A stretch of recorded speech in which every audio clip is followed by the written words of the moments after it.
তো ইতিমধ্যেই আপনারা শিখে গেছেন কিভাবে পোস্টম্যানের সাহায্যে এপিআই টেস্টিং করতে হয়, কিভাবে থান্ডার ক্লায়েন্ট, রেস্ট ক্লায়েন্ট ব্যবহার করে এপিআই টেস্টিং করতে হয়। এবার আমি আপনাদের দেখাবো কিভাবে সোয়াগার এপিআই ডকুমেন্টেশন জেনারেট করতে হয় এবং তার সাহায্যে এপিআইকে টেস্ট করতে হয়। তো এখানে যে টুলসগুলো দেখতে পাচ্ছেন, অবশ্যই এই টুলসগুলো ব্যবহার করে আপনি যে কোনো একটি টুল ব্যবহার করে টেস্টিং করতে পারেন, কোনো সমস্যা নেই, যেটা আপনারা প্রিফার করেন। বাট সোয়াগার এপিআই ডকুমেন্টেশনের সুবিধাটা কি, সেটা হচ্ছে একটা ওয়েবসাইটের মতো এখানে দেখাবে আপনার টেস্টিংয়ের জন্য, এবং সেইখান থেকে খুব সহজে যে কেউ বুঝতে পারবে যে কীভাবে এটা কাজ করে এবং টেস্টিং করতে হয়। তো এই বিষয়ে আমরা দেখব ডিরেক্টলি এই মুহূর্তে। তো প্রথমে যে কাজটা করতে হবে, সোয়াগার এপিআই ডকুমেন্টেশনের জন্য আমাদের সেট আপটা করতে হবে, এবং সেট আপের জন্য যে প্যাকেজটা দরকার সেটা অলরেডি আমাদের ইনস্টল করা আছে। আমি এখানে যাচ্ছি সিএস প্রজ ফাইলে, এখানে দুইটি প্যাকেজ দেখতে পাচ্ছেন, এরা আসলে মূলত সোয়াগারের জন্যই অলরেডি ইনস্টল করা বাই ডিফল্ট। প্রথমটা ওপেন এপিআই, যেটা কি না আমাদের কি করবে, আমাদের সাপোর্টটা দিবে আমরা যে কাজটা করতে আছি, এখানে কি করতে আছি, আমাদের ওপেন এপিআই এখানে মাধ্যমে আসলে সোয়াগার এপিআই যে ডকুমেন্টেশনটা সেটা আমরা চালু করতে যাচ্ছি। তো এখানে আমাদের প্রথমে যেটা লাগবে মাস্ট, এখানে ওপেন এপিআইটা লাগবে, এটা হচ্ছে 100%। ওকে, সো হোপফুলি এটা এখান থেকে বুঝতে পেরেছেন। অ্যান্ড দেন পরবর্তীতে আমাদের এখানে যে জিনিসটা অবশ্যই লাগবে সেটা হচ্ছে যে swashbuckle.asp নেটকোর, এই যে প্যাকেজটা দেখতে পাচ্ছেন। তো এই প্যাকেজের প্রয়োজনীয়তাটা কি, এখানে এই প্যাকেজটা ব্যবহার আমরা কেন করব? এই প্যাকেজটা ব্যবহার করলে যে সুবিধা হবে, এটা সোয়াগার ডকুমেন্টেশন আমাদের এপিআইয়ের জন্য কি করবে, টুলস প্রোভাইড করবে জেনারেট করার জন্য, সোয়াগার ডকুমেন্টেশন জেনারেট করার জন্য। ওকে, সো মূলত ওপেন এপিআই হচ্ছে যেটা আসলে সোয়াগার অথেন্টিক এপিআই ডকুমেন্টেশন এর জন্য একটা বেসিক নিড, যেটা মাস্ট লাগবে, কারণ সোয়াগার হচ্ছে একটি ওপেন এপিআই। আর সেই জেনারেট করার জন্য, সোয়াগার ডকুমেন্টেশন জেনারেট করার জন্য যে টুলসগুলো দরকার সেগুলো কী করবে, আমাদের সোয়াসবাকল এটা আমাদের প্রোভাইড করবে। ওকে, ফেয়ার এনাফ। তো আমাদের এই দুটো প্যাকেজ তো অলরেডি আছে, এবার চলুন কিছু সেট আপ করে নিই যাতে করে আমরা সোয়াগার এপিআইটা এখানে ব্যবহার করতে পারি। তো প্রথমেই যে কাজটা করা লাগবে, আমরা উপরের দিকে চলে যাচ্ছি। ঠিক অ্যাপের পূর্বে কিছু সার্ভিস অ্যাড করা লাগবে, বিল্ডারের সাথে কিছু সার্ভিস অ্যাড করা লাগবে বা সার্ভিস রেজিস্টার করা লাগবে। তো এই শব্দগুলো অনেকবার শুনবেন।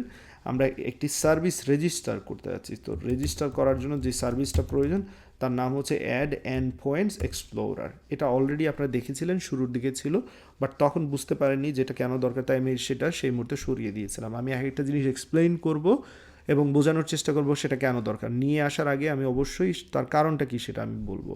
তো এটা এই যে সার্ভিস অ্যাড করলাম যাতে করে সোয়াগারের যে টুলগুলো দরকার সেগুলো জেনারেট করা হয়। এবার আসুন সোয়াগার জেনারেট করি। এখানে আরেকটি সার্ভিস অ্যাড করছি, অ্যাড সোয়াগার জেনারেটর, এর সাহায্যে সোয়াগারের যে আমাদের ডকুমেন্টেশন সেটা জেনারেট করা হবে।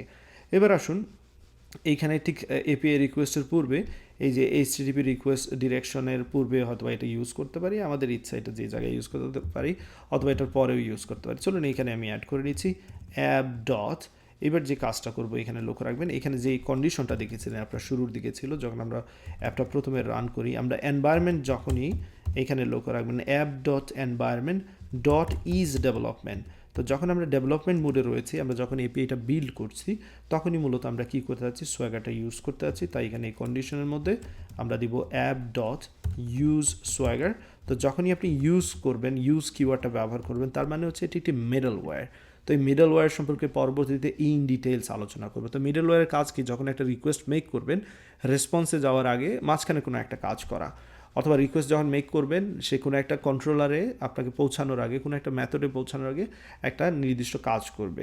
তো সেইগুলো বিস্তারিত বুঝবেন পরবর্তীতে, বাট এই মুহূর্তে ইউজ যখনই দেখবেন মনে করবেন এটা হচ্ছে একটা মিডল ওয়্যার। মিডল ওয়্যার সম্পর্কে বিস্তারিত আমি পরবর্তী বলবো ইন ডিটেলসে, বাট এই মুহূর্তে জাস্ট এই দুটো জিনিস আমার লাগবে, use Swagger and use Swagger API. Swagger not API, Swagger UI. So UI যে ফাংশনটা সেটা লাগবে, দ্যাটস অল। এই এতটুকু কাজ, এবং এতটুকু কাজ যদি আমরা করতে পারি, এবার যদি আবার আমি কোডটাকে রান করি, চলুন এখানে ক্যান্সেল করে নিচ্ছি, আবার আমি রান করব, দেখি কী অবস্থা হয় আউটপুটের। আমাদের সোয়াগারের যতটুকু আমাদের দরকার ডকুমেন্টেশন সেট করা সেটা করে নিয়েছি।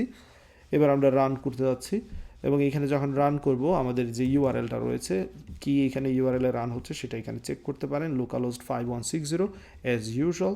সো 5160তে আমরা রান করে নিচ্ছি, এবং এই 5160তে আমরা সোয়াগারের যে ডকুমেন্টেশন সেটা দেখতে পাচ্ছি। সেই জন্য আপনাকে স্ল্যাশ সোয়াগারে যেতে হবে, slash সোয়াগার slash index dot HTML, এই ফাইলে যেতে হবে, এবং এখানে রিকোয়েস্ট বাড়ানোর পরেই দেখতে পাচ্ছেন সুন্দর একটা ইউআই চলে এসেছে।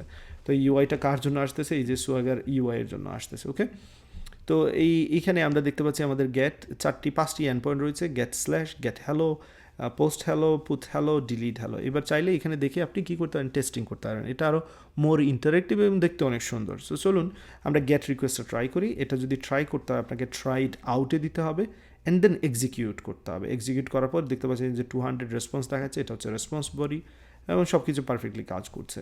এবার চলুন এটা আমরা ক্লিয়ার করে নিই। ক্লিয়ার করে নিলাম। অন্য একটা ট্রাই করতে চাইলে সাপোজ ডিলিট ট্রাই করতে যাচ্ছি, try it out and execute দেবো, এক্সিকিউট অ্যান্ড ইমিডিয়েটলি দেখতে পাচ্ছি ডিলিট মেথড হ্যালো পারফেক্টলি কাজ করছে। সো আশা করি এতটুকু নিশ্চয়ই ক্লিয়ার করা হয়ে গেল। আপনারা এপিআই ডকুমেন্টেশন সোয়াগারের ব্যবহারটাও শিখে নিলেন। তো আমরা সোয়াগার এপিআই ডকুমেন্টেশন ইউজ করব কিংবা সবসময় রেস্ট ক্লায়েন্ট, এই দুইটা সবসময় ইউজ করব। আপনারা চাইলে পোস্টম্যান কিংবা থান্ডার ক্লায়েন্টও কন্টিনিউয়াসলি ইউজ করতে পারেন।